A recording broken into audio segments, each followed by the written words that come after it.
ರೇಣುಕಾಸ್ವಾಮಿ ಕೇಸ್ನಲ್ಲಿ ಜೈಲು ಸೇರಿರುವ ಪವಿತ್ರ ಗೌಡ ಕಂಬಿ ಎಣಿಸುತ್ತಿದ್ದಾರೆ. ಚಿತ್ರದುರ್ಗದ ರೇಣುಕಾಸ್ವಾಮಿ ಕೊಲೆ ಪ್ರಕರಣದಲ್ಲಿ ಪ್ರಮುಖ ಆರೋಪಿಯಾಗಿರುವಂತಹ ಪವಿತ್ರ ಗೌಡ ಅವರು ಈ ಬಾರಿ ಬರ್ತ್ಡೇ ದಿನ ಜೈಲಿನಲ್ಲಿದ್ದು ಮೌನವಾಗಿ ಒಬ್ಬಂಟಿಯಾಗಿ ಹುಟ್ಟುಹಬ್ಬ ಆಚರಿಸುವಂತಾಗಿದೆ. ಈ ವೇಳೆ ಅವರ ಮಗಳು ಖುಷಿ ಗೌಡ ಸೋಷಿಯಲ್ ಮೀಡಿಯಾದಲ್ಲಿ ಅಮ್ಮನಿಗೆ ಬರ್ತ್ಡೇ ವಿಶ್ ಮಾಡಿದ್ದಾರೆ. ಅವರು ಅಮ್ಮನ ಚಂದದ ಫೋಟೋವನ್ನ ಇನ್ಸ್ಟಾಗ್ರಾಮ್ ಸ್ಟೋರಿ ಹಾಕಿ ಶುಭಾಶಯಗಳನ್ನ ತಿಳಿಸಿದ್ದಾರೆ. ನನ್ನ ಫಾರ್ ಎವರ್ ಕ್ಯೂಟಿಗೆ ಹ್ಯಾಪಿ ಬರ್ತ್ಡೇ. ಎಷ್ಟು ಬೇಗನೆ ಸಮಯ ಹೋಗ್ತಿದೆ ಅನ್ನೋದನ್ನ ನಂಬೋದಕ್ಕೆ ಸಾಧ್ಯವಾಗ್ತಿಲ್ಲ. ದಿನ ಕಳೆದಂತೆ ನಾನು ನಿನ್ನೊಂದಿಗೆ ಕಳೆಯುವ ಸಮಯ ಕಡಿಮೆಯಾಗ್ತಾನೆ ಇದೆ ಎಂದು ಖುಷಿ ಗೌಡ ಬರೆದಿದ್ದಾರೆ. ಹೊರಗೆ ಐಷಾರಾಮಿ ಜೀವನ ನಡೆಸುತ್ತಿದ್ದ ಪವಿತ್ರ ಗೌಡ ಇದೀಗ ಜೈಲು ಹಕ್ಕಿಯಾಗಿದ್ದಾರೆ.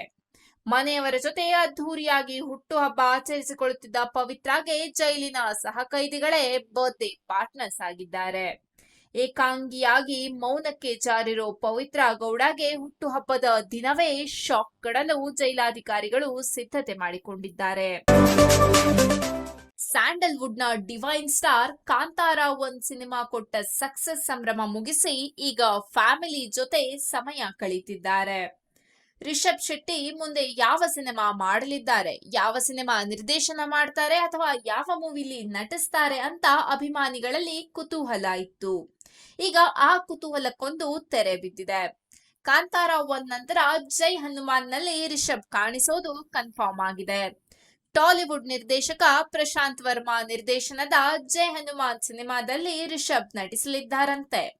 ಕಾಂತಾರ 1 ಗೆಲುವಿನ ನಂತರ ಫ್ಯಾಮಿಲಿ ಜೊತೆ ರಿಲ್ಯಾಕ್ಸ್ ಮೂಡ್ಗೆ ಜಾರಿರುವ ರಿಷಬ್ ಅವರು ಫ್ಯಾಮಿಲಿ ಜೊತೆ ಕುಂದಾಪುರದಲ್ಲೇ ವಾಸವಿದ್ದಾರೆ. ಫೆಬ್ರವರಿ ಕೊನೆಗೆ ಅಥವಾ ಮಾರ್ಚ್ ನಲ್ಲಿ ಜೈ ಹನುಮಾನ್ ಅಡ್ಡದಲ್ಲಿ ರಿಷಬ್ ಸೇರಿಕೊಳ್ಳಲಿದ್ದು ಚಿತ್ರೀಕರಣದಲ್ಲಿ ಭಾಗಿಯಾಗಲಿದ್ದಾರೆ.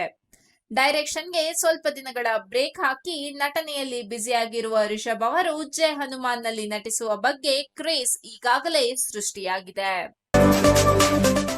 ದುನಿಯಾ ವಿಜಯ್ ದೊಡ್ಡ ಮಗಳು ರಿತನ್ಯಾ ವಿಜಯ್ ಅಭಿನಯದ ಲ್ಯಾಂಡ್ ಲಾರ್ಡ್ ಚಿತ್ರದ ಹಾಡು ಈಗ ರಿಲೀಸ್ ಆಗ್ತಿದೆ.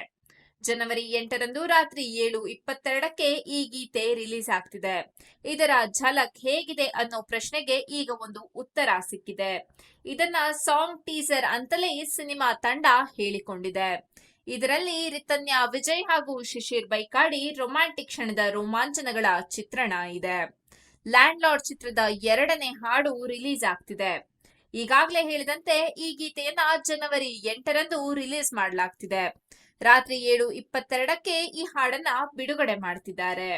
ಈ ಒಂದು ವಿಷಯವನ್ನ ಹೇಳೋಕೆ ಹಾಡಿನ ಟೀಸರ್ ಕೂಡ ರಿಲೀಸ್ ಮಾಡಿದ್ದಾರೆ. ಇದರಲ್ಲಿ ಕೆಲವು ದೃಶ್ಯಗಳೂ ಇವೆ. ಸಾಂಗ್ ರೆಕಾರ್ಡಿಂಗ್ ನ ಕ್ಷಣವೂ ಇದೆ. ಹಾಡಿದವರು ಮತ್ತು ಸಾಹಿತ್ಯ ಬರೆದವರು ಯಾರು ಅನ್ನೋದು ಕೂಡ ರಿವೀಲ್ ಆಗಿದೆ. ಲ್ಯಾಂಡ್ ಲಾರ್ಡ್ ಚಿತ್ರದ ಈ ಹಾಡನ್ನ ಸಂಜಿತ್ ಹೆಗಡೆ ಹಾಡಿದ್ದಾರೆ.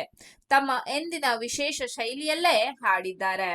ನಾಗಾರ್ಜುನ್ ಶರ್ಮಾ ಇದನ್ನ ಬರೆದಿದ್ದಾರೆ. ಅಜನೀಶ್ ಲೋಕನಾಥ್ ಸಂಗೀತದ ಈ ಗೀತೆಯ ರೆಕಾರ್ಡಿಂಗ್ ಕ್ಲಿಪ್ಸ್ ಕೂಡ ಈ ಒಂದು ಸಾಂಗ್ ನ ಟೀಸರ್ ನಲ್ಲಿ ಇವೆ.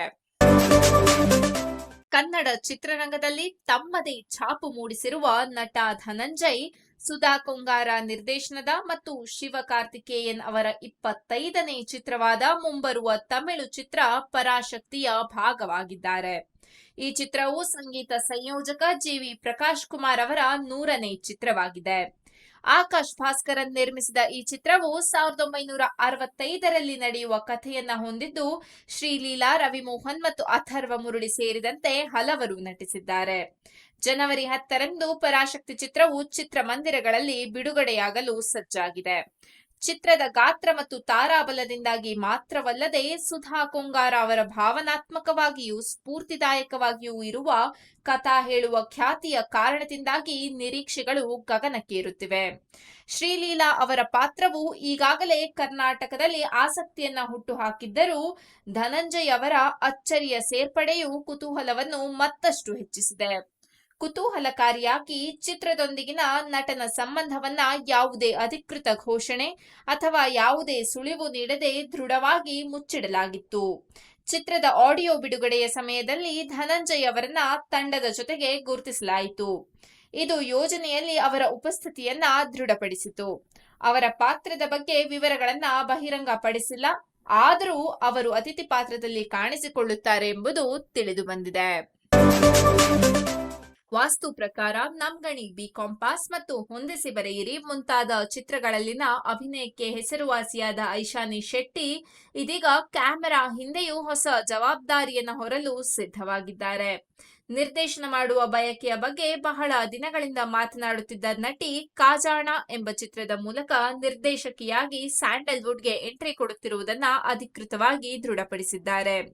ಅವರು ಕಾಜಿ ಎಂಬ ಕಿರುಚಿತ್ರ ಸೇರಿದಂತೆ ಕಿರುಚಿತ್ರಗಳ ಮೂಲಕ ನಿರ್ದೇಶನ ಪ್ರಾರಂಭಿಸಿದರು ಮತ್ತು ಆ ಅನುಭವವು ಚಿತ್ರ ನಿರ್ದೇಶನ ಮಾಡುವ ಅವರ ಸಂಕಲ್ಪವನ್ನ ಬಲಪಡಿಸಿತು. ಕಾಜಾಣ ಮೂಲಕ ಐಶಾನಿ ತಮ್ಮ ಚೊಚ್ಚಲ ಚಿತ್ರ ನಿರ್ದೇಶನಕ್ಕೆ ಮುಂದಾಗಿದ್ದಾರೆ. ಚಿತ್ರಕ್ಕೆ ಕಥೆಯನ್ನ ಅವರೇ ಬರೆದಿದ್ದಾರೆ. ಶೀರ್ಷಿಕೆಯು ರೂಪಕವಾಗಿದೆ ಮತ್ತು ನಾಯಕಿಗೆ ನಿಕಟ ಸಂಬಂಧ ಹೊಂದಿದೆ ಎಂದು ಅವರು ವಿವರಿಸುತ್ತಾರೆ.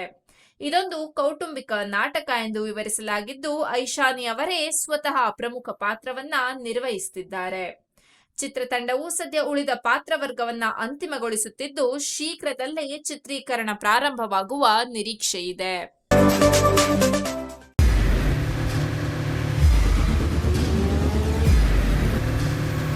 ಪ್ರಜಾಮಾರ್ಗ ನ್ಯೂಸ್, ಇದು ಜನಸಾಮಾನ್ಯರ ಧ್ವನಿ. ನಮಸ್ಕಾರ. ನೀವು ನೋಡ್ತಾ ಇದ್ದೀರಾ ಪ್ರಜಾಮಾರ್ಗ ನ್ಯೂಸ್. ರಾಷ್ಟ್ರದ ರಾಜ್ಯದ ರಾಜಕೀಯದ ಬಗ್ಗೆ ಹೆಚ್ಚಿನ ಸಿನಿಮಾ ಅಪ್ಡೇಟ್ಗಳಿಗಾಗಿ ಫಸ್ಟ್ ಲೈಕ್ ಮಾಡಿ, ಸಬ್ಸ್ಕ್ರೈಬ್ ಆಗಿ, ಹಾಗೆ ಫಾಲೋ ಕೂಡ ಮಾಡಬೇಕು.